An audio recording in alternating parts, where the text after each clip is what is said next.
আর বলো না, এই তো মেয়ের শ্বশুরবাড়িতে এসেছি।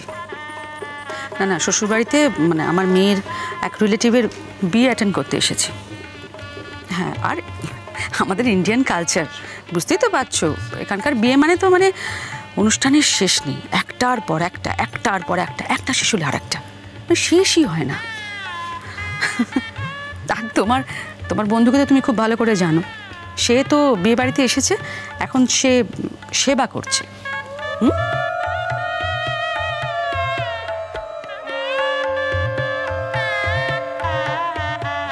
না ওই আমার মেয়ের একজন জ্যাঠা শ্বশুর আছেন, তিনি একটু অসুস্থ হয়েছেন, তাকে সেবা করছেন। আর তার বোনও তার সঙ্গে সঙ্গে পিছন তার সঙ্গে গেছেন তাকে হেল্প করতে। আর আমি এখানে একা একা দাঁড়িয়ে আছি, বোর হচ্ছি। উফ, দেখলি রিজু, উনি এসে আমাদের বাড়ির দেদার নিন্দে করে যাচ্ছেন অ্যাজ ইউজুয়াল। ছাড়ো না, ওনার নেচারটা ওইরকমই, জানোই তো। হ্যাঁ, আরে যা বলেছো। আর কি বলতো, এই যে আমি আসবো না বলবো, সেটাও তো সম্ভব হচ্ছে না। আসবো না বললে কৌশিক এত রাগারাগি করে, কি মুশকিলে পড়েছি বলতো।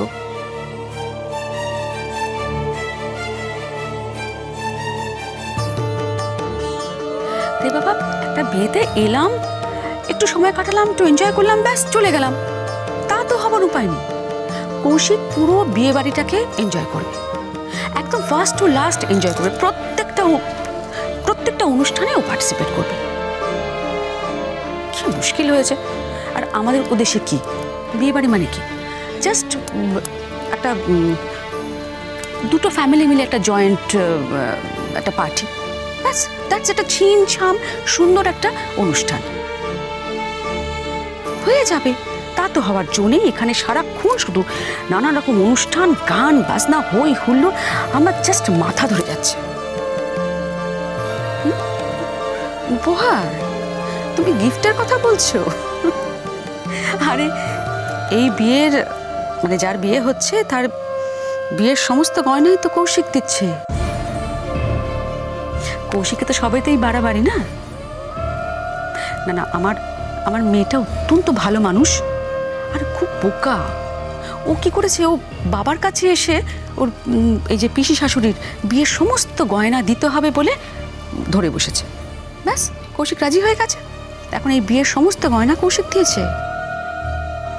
হ্যাঁ, আচ্ছা একটা কথা বলো তো, এই ফ্যামিলির সঙ্গে যদি আমাদের ফ্যামিলির বিয়েটা না হতো, যদি এই রিলেশনটা না থাকতো, পারতো ওরা ওদের মেয়েকে এইভাবে সাজিয়ে গুছিয়ে বিয়ে দিতে পারতো বলো তো?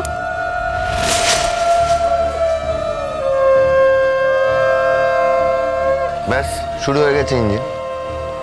ফিরিস্তি এই দিয়েছি ওই দিয়েছি, গয়না। আগেই বলেছিলাম না যে ওনাদের কাছে কিচ্ছু নেওয়ার দরকার নেই, নিয়েছি আমরা। এখন শোনো, কথা শোনাচ্ছে। সোনাদা, ওই ভদ্র মহিলার কথাও তো কেউ শোনে না, তাই না? আজকে এখানে যদি গুনগুন থাকতো তাহলে কেউ ছেড়ে দিত? নিশ্চয়ই ছাড়তো না, চেঁচামেচি করতো। শোন, এই নিয়ে আলোচনা করাটা উচিত নয়, তুই বন্ধ কর, সব চুপ কর। এখন গুনগুনের কানে যদি যায় না, এটা গন্ডগোল পাকিয়ে ফেলবে। এখন গুনগুন নিজে শুনে যদি কিছু বলে সেটা একরকম, কিন্তু মানে আমরা এই আলোচনাটাই করবো না, চুপ কর। বাদ দাও তো দাদা ভাই, ওনার নিজের মাথা ঠিক নেই, কি যা তা বলছেন, উনি নিজেই একজন মানসিক রোগী। এই কি বলছো তোমরা? হ্যাঁ, কে মানসিক রোগী শুনলাম আমি? কে মানসিক রোগী? কে? ও আরে বলো না চিনি, ওই আমাদের পাড়ার ওই ভদ্রলোক, উনি তো মানসিক রোগী। কি হয়েছে? কার কি হয়েছে? হ্যাঁ, মাথা গন্ডগোল হয়ে গেছে, তো মাথা খারাপ হয়ে গেছে। এই বাবা, সেটা আমাদের বাড়িরও একজনের মাথায় গন্ডগোল হয়েছে। আমাদের বাড়ি মানে এই বাড়িতে? কে? এমন করছো যেন কার কথা বলছি বুঝতেই পারছো না। এই কার কথা বলছো গো গুনগুন?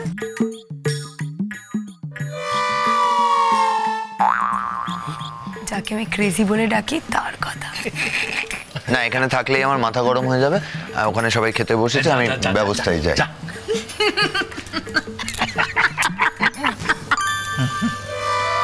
ওম সাবিত্রী সত্যভামা হৈমবতী রূপন্তি। ওম স্বস্তি নো ইন্দ্র বৃদ্ধস্তমা স্বস্তি নো পূষা বিশ্ববেদা। ঠাকুরজিকে কি সুন্দর দেখতে লাগছে না রে, চোখ ফেরানো যাচ্ছে না একেবারে। চোখ কখনো ফেরানো যায় মেস্তি? বিয়ের দিনই তো মেয়েদের রূপ খোলে, দেখো না পুটুদিকে কি সুন্দর দেখতে লাগছে। এত রাগী মানুষ অথচ 3-4 দিন ধরে রাগ ঝাল কিচ্ছু করেনি, মানুষটাকে চেনাই যাচ্ছিল না। ও তো ওপর আসলে ও রাগী নয়। তাছাড়া এখন ও শ্বশুর বাড়ি যাবে, ওর কি রাগলে চলে? হ্যাঁ, যা বলেছেন দিদি, পুটুকে দেখেই মনে হচ্ছে ও অনেকটা পাল্টে গেছে। এতদিন বাদে ওদের দুজনের মিলমিশ হলো, এটাই অনেক। কিন্তু মনটা বড্ড খারাপ লাগছে। শুনলাম ওদের দুজনকে নাকি একটু বিদেশে যেতে হবে। তারপর কতদিন ওখানে থাকবে, কবে যে ফিরবে। আমাদের এইটাই তো বড় খারাপ এ বাড়ির লোকেদের। বাড়ির লোক বাইরে গেলে না মনটা বড্ড ভার হয়ে থাকে, একটু কিচ্ছু ভাল লাগে না। ওরা তো মাত্র কদিনের জন্য যাবে নিজেদের গোছগাছ করতে। তা এতদিন পর ওদের বিয়ে হলো, তা আপনি যদি ওদের আটকে দেন, পুটুকে যদি আটকে দেন, সেটা ঠিক হবে না দিদি। এতদিন পরে ওরা একসঙ্গে থাকবে, সেটা তো খুব ভালো। সে তো বুঝতেই পারছি। আর ও দাদাও বলেছে ঠাকুরজিকে একটু যেতে দাও। ও তো কোনোদিন কোথাও যায়নি, ঠাকুরজি তো কোথাও যেত না। ওরা বরঞ্চ দুজনে একটু বাইরে ঘুরে আসুক। ওরা বাইরে যাবে, এদিকে আমাদের যে মনটা খারাপ হবে সেটা কাকে বলবো? বড়দি, আজকের দিনে মন খারাপ করো না কেমন? এরকম একটা আনন্দের দিন, বৌভাত কাটুক, অষ্টমঙ্গলা কাটুক, তারপর ওরা তো বলেছে মাসখানেকের মধ্যে থাকো, মাসখানেকের অনেক দেরি আছে। আজকে মন খারাপ করো না। তা অবশ্য তুই ঠিক বলেছিস মেজো। কি হলো এরকম বোকার মতো হাসছে কেন? ওই যে তুই বাচ্চাদের মতো রাগ করে মুখ ঘুরিয়ে চলে যাচ্ছিলি তাই। ওটাই রাগ করে মুখ ঘুরিয়ে যাচ্ছিলাম। তোমাদের মতো আমার গায়ে হাওয়া লাগিয়ে বেড়ালে তো হবে না। তোমাদের তো কোনো কাজ নেই, এক জায়গা থেকে নড়বে না। ওই চিটে ঘুরে যেমন মাছি আটকে থাকে ওরকম এক জায়গায় থাকে। আমি দায়িত্ব পালন করছি একা একা। সে কি, কোনটা চিটেগুড়? হ্যাঁ, এই বিয়ের আসরটা, আর আমরা মাছি, তাই তো? তা বেশ, আমরা মাছি, আমরা দাঁড়িয়ে আছি। কি করব? বিয়ের আগে আমরা প্রচুর কাজকর্ম করেছি, কি সব কাজ শেষ, তাই আমরা দাঁড়িয়ে আছি। তুই কি করেছিস? তুই বিয়ের দিন একটু খাবার দাবার ব্যাপারটা দেখাশোনা করছিস, তো কর। আরে বাবুকে চিন্তা করতে না বলেন, আমরা তো ওখানেও যাব, ওখানেও আমরাই দেখবো। হ্যাঁ, কিন্তু আগে আমরা বিয়েটা দেখে নিই, তারপর যাবো, তাই তো? হ্যাঁ হ্যাঁ হ্যাঁ, আমরা যাচ্ছি তো। না, কোনো দরকার নেই, আমি জোরহাত করছি। এত উপকারের কোনো প্রয়োজন নেই। ওখানে দল বেঁধে গিয়ে মস্করা করবে, কাজের ডিস্টার্ব হবে। ওখানে শুভরা আছে, আমি ম্যানেজ করে নেবো। এ মামিন, বল।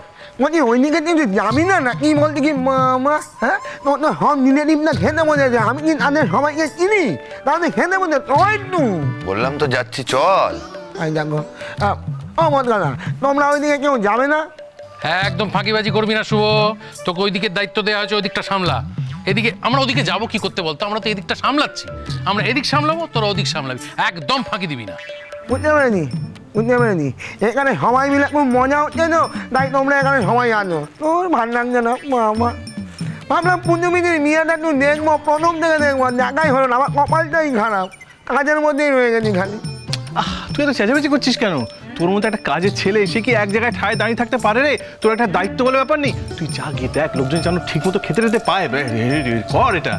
বলছি খাওয়া দাওয়ার কি খবর?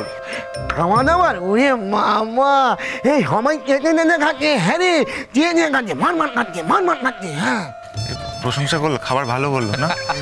ও, আমাদের তো প্রচন্ড দায়িত্ব, কখন কি খাবো বুঝতে পারছি না, তাই না চিনি? বলো। হ্যাঁ, আমারও না খুব খিদে খিদে পাচ্ছে। খিদে পাচ্ছে না?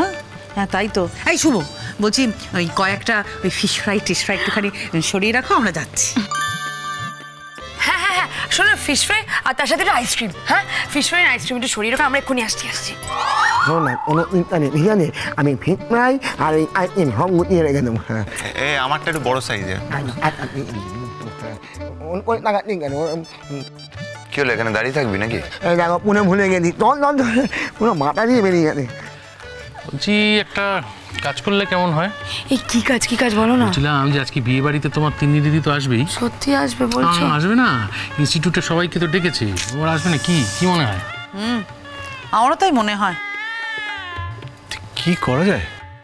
এই বলছি গুনগুন, মানে তুমি না আজকে তোমার ওই তিন্নি দিদির সঙ্গে বেশি কথা টথা বলতে যেও না, বুঝতে পেরেছ? মানে ও ঠিক সুবিধের নয় তো, কোথা থেকে কি আর অপমান টপমান করে দেবে। আরে বাবা আমি সে কথা বলছি না। পটকা তুমি যেটা বলতে চাইছো বলো না। এই গুনগুন, পটকা বলতে চাইছে মানে তোমার বরকে মানে ক্রেজিকে তুমি একটু ওই কার্ড দিয়ে রাখো, বুঝেছো? আইডিয়া ঠিক বলেছে। এই জন্য আমার রূপাঞ্জনকে এত পছন্দ। আমি কিছু বলার আগেও বুঝে না আমি কি বলবো। তুমি আমাকে বলো না, একটু ভালো করে বলো না। ব্যাপারটা হচ্ছে যে আজকে তো তোমার তিন্নি দিদি আসবে এবং আমার ধারণা বেশ সেজে গুজেই আসবে। আর তোমার বাবিনের চারপাশে ঘুরঘুর ঘুরঘুর ঘুরঘুর ঘুরঘুর ঘুরঘুর ঘুরঘুর ঘুরঘুর ঘুরঘুর করবে না? আমি না মাঝখানে গিয়ে দাঁড়িয়ে পড়বো। ওম তদ্বিষ্ণু পরমং পদং সদা ভাষন্তি সূরয় দেবী বো চক্ষুরা তদং বিষ্ণবে স্বাহা। এই না না না না, মাঝখানে যেও না, বা সেটা ভুল হয়ে যাবে। শোনো, তার চেয়ে এক কাজ করো, তিন্নি দিদি বাবিনের কাছে পৌঁছানোর আগে থেকেই তুমি তোমার বরের চারপাশে ঘুরঘুর ঘুরঘুর করা শুরু করো। গুনগুন, আমি নিজের চোখে দেখেছি আজকেও তোমার ছবি তুলছিল। কি? ও আমার ছবি তুলছিল? এই ঠিক বলছো তুমি।